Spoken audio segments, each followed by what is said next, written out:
people who purchase faulty goods and people who get somebody in to do a job and where they do an inadequate job, those people are victims. And, you know, those victims have always had legal rights to pursue either the supplier of the product or the person who came in to do the job. However, what people may not realise is that in recent times there has been a huge increase in statutory protection written into law for consumers, whether they be purchasers of goods or people who make a contract for somebody's services, in other words, invite somebody in to do a job, say to repair a car, to repair a house, etc. Now, these protections only apply where the person selling the product or supplying the service is in that business. In other words, if you buy a car privately, you know, from a neighbour or from somebody who puts their car up advertises their car for sale, the statutory protections don't apply to you. Of course, you can still go to law with them if the car proves to be faulty, etc. Now, basically, distilling all these statutory protections into a few sentences, what they mean is that if you're purchasing something, a product, whatever it may be, that the product must be of top quality. It must be what it says on the tin, and even if there's no tin, it can't be defective in any way. And secondly, it must be fit for the purpose required. In other words, you know, the purchaser will let you know what he wants the product for, and the product must be capable of doing what it is advertised to do or what the purchaser wants it to do, because it's been sold on that basis. Now, there's a couple of things that people mightn't be immediately aware of. If you buy a product online, or if you buy a product by way of a mail order or over the phone, you have 14 days to change your mind. You can make the deal, take the product, etc., but you have 14 days cooling off period to change your mind and look for a refund. If the product is sold to you by a door-to-door salesman, which are sort of a declining breed in this day and age, but nevertheless they exist. If the product is sold to you, as I say, as a door-to-door product, you have 30 days cooling off period to change your mind. One thing that often arises is when somebody goes to a shop or a warehouse or whatever and buys a certain product and a fault develops in the product, when the purchaser complains, sometimes they're told that, well, you know, that fault wasn't there when the product left the store. You must have caused that yourself, or it must have happened while the product was in your possession. Well, basically, the new legislation states that if a fault arises within a 12-month period after you purchase the product, it's presumed in law that the fault was in the product before it left the shop or the warehouse or whatever. In other words, if you're claiming for a faulty product and the fault appears within a 12-month period, the onus is on the person who sold you the product to prove that the fault wasn't there when you purchased it. You don't have to prove anything. Now, of course, you know, as well as purchasing goods, people can also purchase services. In other words, they can get somebody to do building work, roofers, contractors, plumbers, carpenters, etc., car mechanics. Again, the obligation on the people who provide those services is to provide the service within a reasonable time and without significant inconvenience to the person who seeks the service. Sometimes, you know, in a building contract, or contract for, say, repairs or extensions to houses, etc., a time limit will be built into the contract, but usually it isn't. In most cases it isn't. But, you know, it is quite simple to see, from cases I've experienced anyway, it's quite simple to see when the thing is being done within a reasonable time, what is a reasonable time and what isn't.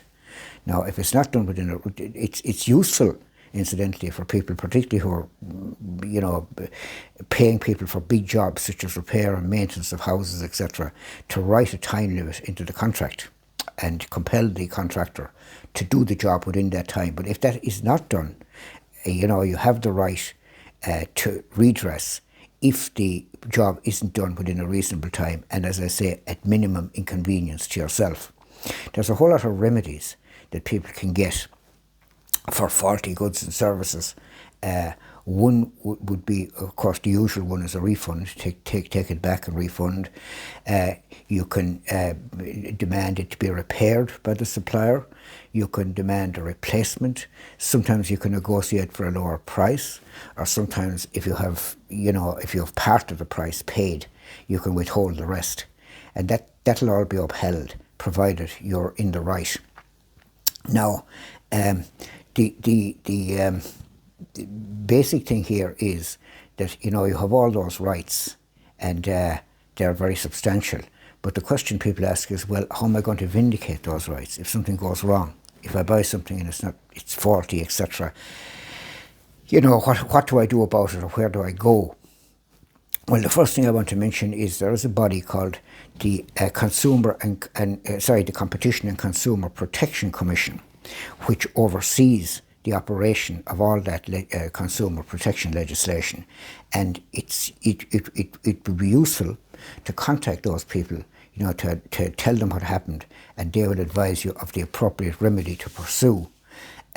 Now, I don't usually give out addresses and phone numbers here because you can Google those, but the phone number for the consumer, CCPC, we call it for short, Competition and Consumer Protection Commission, is 01, that's the Dublin number, 01 402 5555. Their address is Bloomhouse, Railway Street, Dublin 1, and their email address, which is probably the handiest to use, is ask@ccpc.ie. That's ask@ccpc.ie. Now, there's also the possibility, of course, of a legal remedy. Now, when people hear about legal remedies, they think of huge costs and solicitors and lawyers, and the usual reaction from most ordinary people anyway would be, my God, I could be throwing good money after bad, and this might cost me more to vindicate this in the courts than what I'm losing. But there is an organisation called the Small Claims Court. It's part of the district court. It's a subsection of the district court. You can go to the Small Claims Court simply by getting an application form at your local district court office, paying a fee of €25, and the case will then come very quickly before the Small Claims Court. Now, usually people going to the Small Claims Court don't have to avail of the services of a solicitor, and generally speaking it's envisaged that the officials who run the Small Claims Court will try to resolve the problem themselves. If not, then ultimately it has to go before the judge. The only downside, or the only restriction in the Small Claims Court is that its jurisdiction, it can only hear claims, it can only decide cases where up to €2,000 is claimed. €2,000.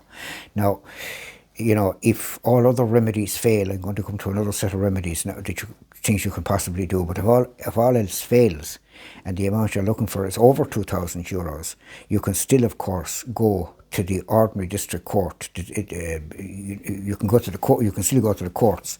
In that case, you'd be going before the district court proper, and the maximum jurisdiction there, the maximum amount of a claim they can handle is 15,000. 15,000. Now, in addition to that, there are a whole lot of organisations that any one of which you could be dealing with, who have their own internal procedures for dealing with these matters. You can make a complaint internally to the parent organisation of the supplier of the goods and services. For example, if you're not happy with your solicitor, you can make a complaint to the Law Society. If you're not happy with your barrister, you can make a complaint to the Bar Council. If you have a problem with your pension, or if you feel you have been missold an insurance policy or an investment policy, etc., you can apply to the Financial Services Ombudsman. If you have a problem with your water, gas, etc., there's a utilities body you can complain to. If you have problems with Eircom or with any of the telephone supply companies, you can there's an appropriate body you can complain to as well. It's called the Commissioner for Consumer Regulation. There are bodies like the Irish Aviation Authority if you're not happy with the services supplied to you by an airline. There's the Irish Dental Council, which obviously deals with complaints against dentists. If you're unhappy, say, for example, with your stay in a nursing home or with a relative stay in a nursing home, you can now complain to HIQA. So, there are various bodies like that.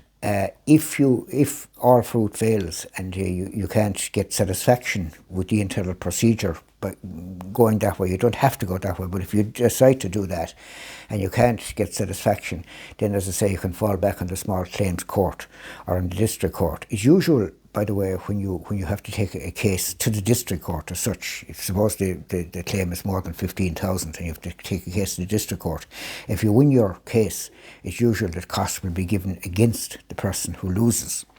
So they're the general outlines of consumer protection. Obviously, if anybody has any complaints or queries in relation to all those matters, there's a very good television programme, I think it's on Monday nights, called the Complaints Bureau, which people could watch with advantage. Or if you need, feel free to raise any issues with me or you have any queries or general observations about what I'm saying, feel free to get in touch. Now, as well as dealing with specific items like that, those of you who watch this broadcast will know that I also indicate some changes in the law or some new developments that may be may impact on certain people that mightn't be aware of them. And what I want to mention today is one of the big incentives which the government have for first-time purchasers of new homes.